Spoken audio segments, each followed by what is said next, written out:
Good morning, friends, and thank you for tuning in and supporting another shorty episode of 10 Minutes with Tammy, where we focus on all things for parents of children, teens, and young adults with special needs.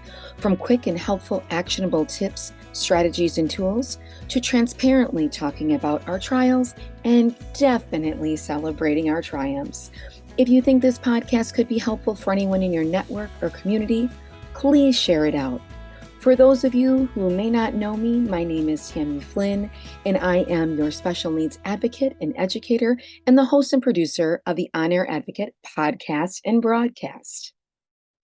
And as the title of this episode says, I am here today to discuss the power of positive and uplifting voices.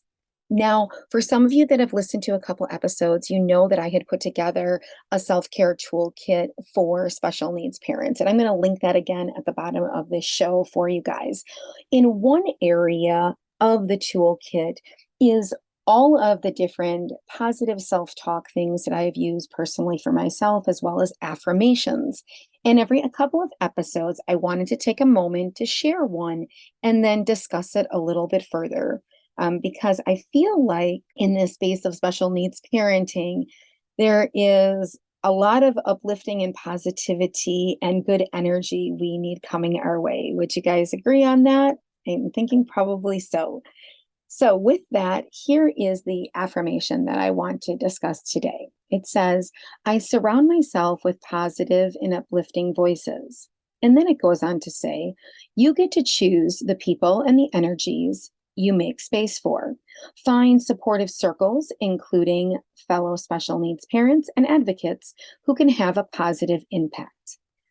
Now, we all know that in this space, we have so much coming at us on a daily basis that we really cannot expend our energy on those who are just really the energy suckers that just suck it all out of us, or those that surround themselves with negative energies, because I feel like we get our fill of that. And so it just makes it that much harder to seek out the appropriate mindset, attitude, and really nurture our mental health. And so when I was thinking about, the supportive circles that you can look for, whether that's through supportive Facebook groups from other fellow special needs parents, maybe within your school systems, different groups or organizations in your community, sometimes there is a lack of that, right? So a lot of times in chatting with other parents are like, there's just nobody around my area. There's really not tons of people for me to connect with that are close by. And so then I really want to, empower you guys to move forward and find those positive voices for yourself. And I wanted to give you a couple strategies that I do. One of those things is, going back a bit, I live in a small community now, a very small town. And so there isn't as many resources and individuals around me that are in this space. And so sometimes that leads me to have to, like I said, seek some of these things out for myself. And so some of the areas that I do that in is I find those positive voices through all different types of books through Audible. So I love, love, love, and this is only over about the last year that I've really taken that dive into having the Audible app on my phone. So whenever I can go find a book and I can be listening to something on mental health, mindset shifts, or other things that I love. So, it doesn't always have to be within that space of like mindset and attitude and whatnot. It's whatever brings you joy. So, for me as well, I am a business owner. So I love marketing. I love talking business.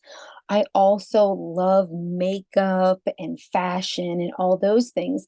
And so when I listen to books on that, it really does stir that positive energy because it's so much of an interest, a hobby of mine And listening to that just nurtures that. So I would encourage you to find some books that you can listen to audio. I do know from chatting with another friend that now, I guess, at the library, you are able to access that as well. So if you don't want any type of paid subscription, I believe that you can get a lot of the books through your local library. The other thing is that it's so quick and easy to seek out now a YouTube video. Put in what you're thinking, and all different stuff will pop up at you. I love to just stick my earbud in, and while I'm walking around during the day in my house, doing things for my son, doing the cleaning, writing out the calendar, doing all that kind of stuff, just to have some positive energy going into my ear and really giving me that uplifting voice that I need for the day.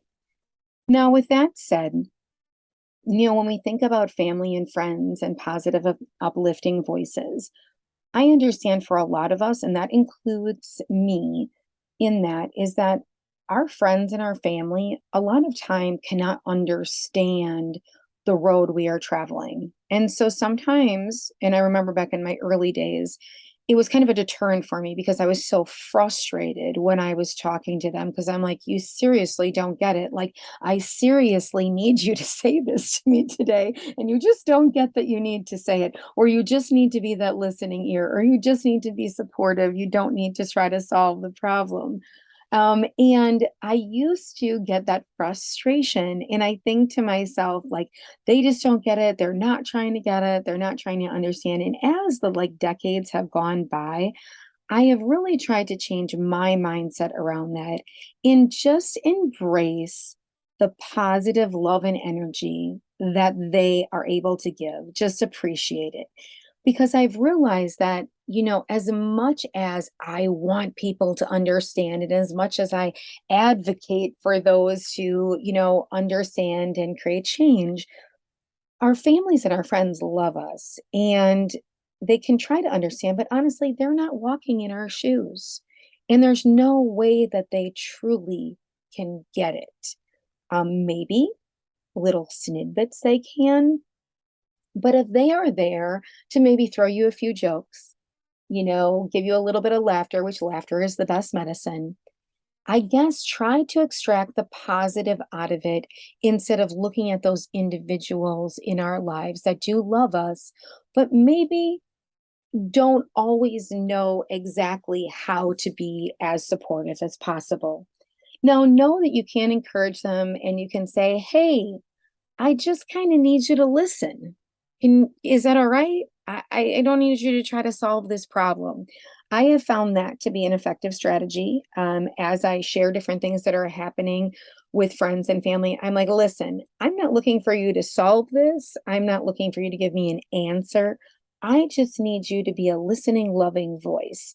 And that seems to have worked, very well. But in my early days, I used to hold a lot of anger, like, do you not get it? Like, I try to explain it to you. You don't care, you don't listen. And so, if any of you are experiencing that currently right now, I would just tell you that, we have so much coming at us on a daily basis of negative things, from doctor calls to schools to IEPs to meetings to a different diagnosis, that really, do we have the energy to expend on being upset at family and friends that do love us, that maybe just don't know how to articulate the right words because they're not traveling this journey? Now, what I do want to alert you at is that if there is any friends, family, or people that are close in your circle that are energy suckers, protect your peace and protect your space. You need to eliminate that altogether. Because if every time you talk to your Aunt Susie, she can't just be quiet and be, just supportive and listen, if she can't just give some encouraging words, if she can't just throw a joke at you for the day, and all she is doing is either giving you the negative energy of the world and all that is happening, or throwing negative energy at you as to what maybe you're not doing right as a parent, and maybe this is why your child is that way. You do not need that in your space. And we need to eliminate the guilt of that and just realize, I'm going to protect my peace. I'm going to protect my space. that is not healthy for me, and I need to remove those voices from my life. And so, obviously you can engage or just protect the engagement level, I guess, that you have would be another way to word it. And so, really, what are the things that serve us and can help us along on a daily basis? So really focusing in on that mindset and that attitude. And so I just wanted to remind you guys all of that today. And as always, I want you guys to remember this is not a sprint. It is a marathon, and you are in it for the long run. And I used to always say, hey, when you're in for the long run, you need to grab your water bottle of patience and grace and get your really, really good Nike shoes on, because it is the long run and you just need to pace yourself. And in pacing yourself, it's making sure that one, like that self-care guide I talked about, that you're taking care of yourself at the level that you can, right? Sometimes those positive energies that we have is going out in the front of your house to just do a quick 5-minute walk up and back the block, in the morning before your child wakes up. Maybe that's sitting in the sun in either the front of your house or on, inside the house or on your front porch for those few minutes. Maybe it is listening, like I said, to something uplifting that's a quick motivational kind of a speech, whatever it may be, or the things that nurture us, that are our interests or our hobbies, diving into that for a few minutes during the day. And so wherever you can extract that positive energy, those positive voices, and really taking care of yourself, you need it. This is a marathon. And so nurture you. Remember to protect your peace, and that you deserve to only have those positive and uplifting voices around you. So with that, friends, I want to wish you guys an extremely, very, very blessed day. And until next time, bye-bye.